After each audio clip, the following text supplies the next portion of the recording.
To me, one of the greatest prophets ever was weary. And just because you're weary doesn't mean you're weak.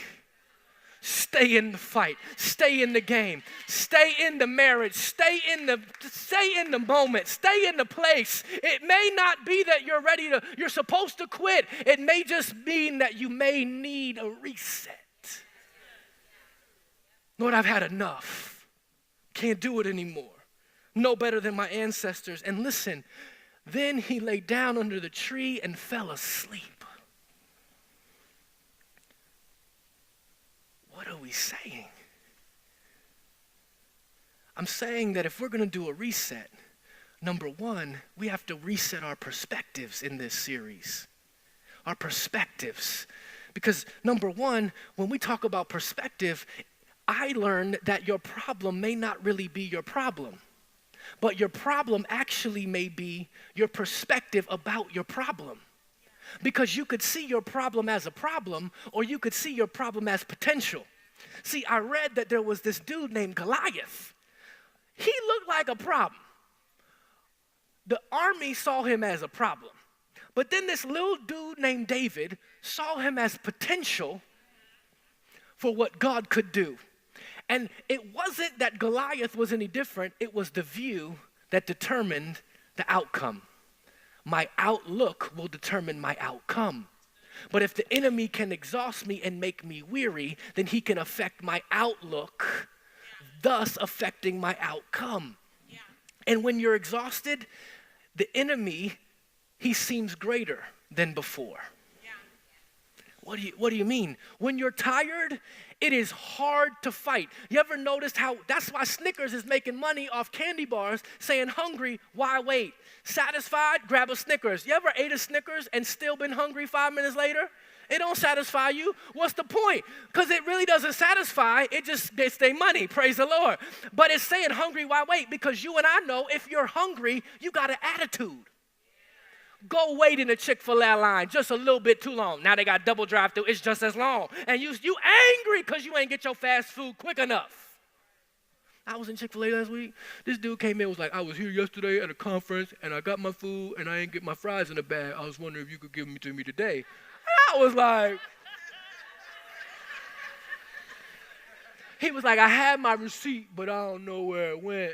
And I was like, and then I said to myself, he knows it's Chick-fil-A, so they're going to give him these fries. But you wouldn't try that at a little McDonald's. They'd be like, no, if you don't have, this receipt is from yesterday, and you better buy these fries. Come on. He knew who he was playing with. Get out of here, man. Anyway, my point is that when you're tired, you're hungry. When you're tired or hungry, you have an attitude. But when you're emotionally, physically, spiritually tired and hungry, stuff seems magnified. So is it really the problem, or could it be how you're viewing it based on where you're viewing it from? See, the enemy wants you to think that you're losing, but you're actually winning. What do you mean? Telling you, listen to me, the enemy's trick is he's gotten you so tired, listen, that you don't even realize that the bad stuff in your life, the difficulty, the breaking point you're at this morning is actually a sign that you're winning. Listen to me. Elijah was ready to end it all.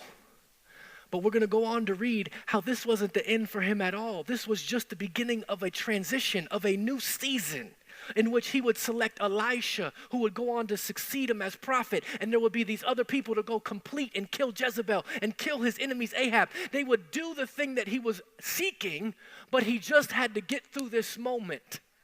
And it was a sign that he thought he was at a breaking point, but God had him at a breakthrough point. Let me say it again. You think you're at a breaking point, but God has you at a breakthrough point.